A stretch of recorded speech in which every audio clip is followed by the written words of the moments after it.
there, it's Monday, and on Mondays I'm going to try, if I can remember, oh, it's not even Monday, it's Tuesday, but it's the first day of the week of school, so that's like a Monday. Anyway, on Mondays I'm going to try to come with my favorite mistake to you guys. And so when I was on Afternoon Live last week, I talked about my favorite mistake as being a way to practice recognizing our vulnerabilities, our failures, our mess-ups, knowing that that's part of the process. And my major platform in the area of parenting and the way I hope to be of service the most is to dispel the myth that you're doing something wrong if you don't get the exact right results, if everything doesn't work out easily, if it feels hard, if you feel like you've messed it up, if you feel like something's gone wrong and you've gotten off the path. I really just hope that I can impart to you guys that is part of the thing. That's what parenting is. And I think when we can recognize our favorite mistakes to ourselves, to our kids, to our spouse, and to each other, then we can help hold each other up instead of compare and push each other down or feel isolated.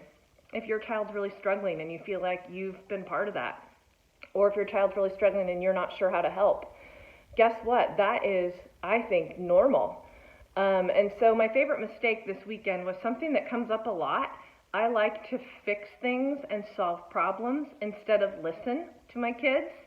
So my daughter is a teenager, and she comes to me with all sorts of dramatic laments about the things that are going on. And I can't even remember exactly what it was, but she came to me complaining about something, some problem that was happening. And I went right into correcting her, showing her how she could look at it differently, explaining why it wasn't that big of a deal. And she said to me, "Mom, you just never listen."